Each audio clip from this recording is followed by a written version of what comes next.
Hey ladies, so you guys have done a great job over the last, probably 12 weeks adapting to the changes and new exercises. I just wanted to make this video really quickly to kind of go over what's going to be happening in strength power so that you guys aren't completely confused by the change in structure. A couple of things are going to change. Instead of having our squat day, hinge emphasis, and then our full body day, we're going to go squat, full body, and then hinge. I'm doing that to give you guys more time to recover between heavy leg days, because strength power, we are going to be moving a lot more weight for lower reps. So you're going to see 4 sets of 5, 5 sets of 4, 6 sets of 3, 6 sets of 2, those kind of things. So I want to make sure that you guys have enough time between your heavy squat day and your heavy hinge day to kind of recover, reset, so that we can try to get the most out of each lift.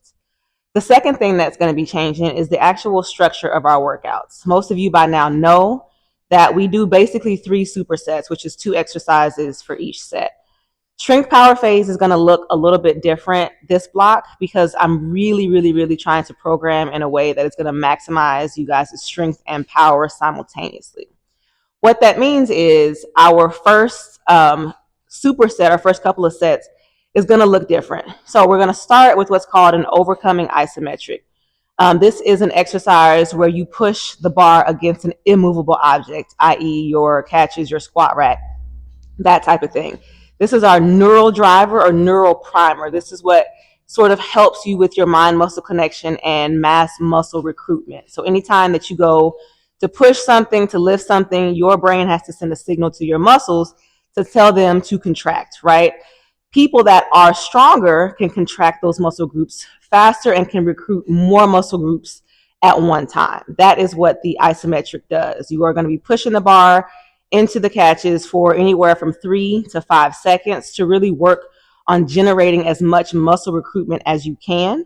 And then you'll release. You'll get a short break. Your partner will go, and then you'll go again. It's going to be 3 sets of 3 seconds. You won't do any isometric hold longer than 4 seconds, 4 to 5 seconds actually.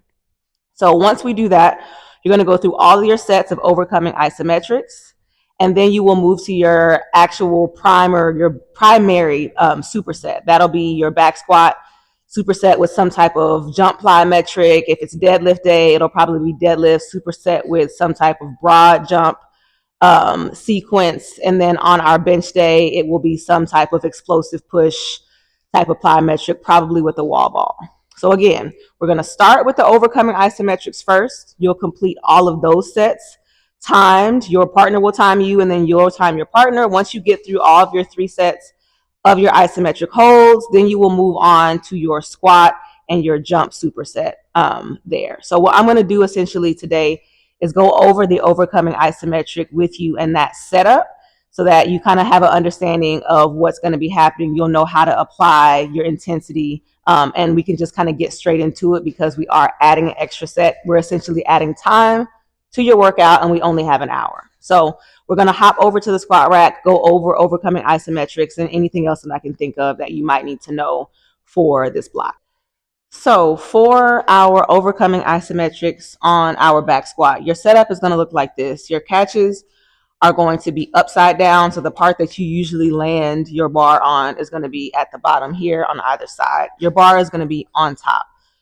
How we're going to set this up is going to be a little bit strange or kind of weird or uncomfortable, just because of the height increments on our squat rack, but we're going to make it work. So you will come under your bar just like you would for a regular back squat. I'm going to come up. Now we have to get under our catches. So you're going to step back. You're going to squat down, come under your catches. You want to stay toward the long edge. You don't want to get up here, because then your catches will start to move. We're going to start here in this position. You're going to get your feet set. Your partner is going to tell you when to go. When they say go, you're going to drive up into the squat rack as hard as you possibly can. We're holding for 3 to 5 seconds, and then you relax. So I am essentially thinking, as I push up, I'm going to try to lift this squat rack off the ground. We know that's obviously not going to happen, but that is the level of intensity that you're going to use. I'm also going to make sure that I breathe at some point. 3 seconds is not a long time, so if you do hold your breath, not the end of the world. But I want to make sure I take a big inhale first, and then I release. Okay, you should be pushing with everything you have. Once you finish, you get that one set done, back yourself up.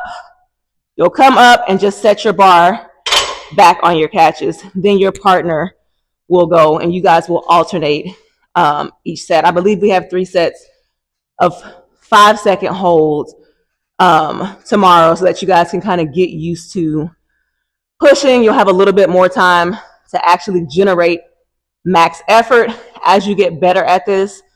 Week 4, 5, 6, the isometric will be shorter because at that point you should be more familiar with how to generate a lot of force very quickly, if that makes sense. This is the same concept that we're going to do in deadlift, where you will be pulling up against an immovable object or your catches. And the same thing with bench, you'll be pushing into it. So the concept is not changing. The setup is just changing a little bit there. I think that's really all you need to know for overcoming isometrics. Well, again, once we finish this set, you will go into your regular back squat reps, and then we will go into our box jump sequence from there.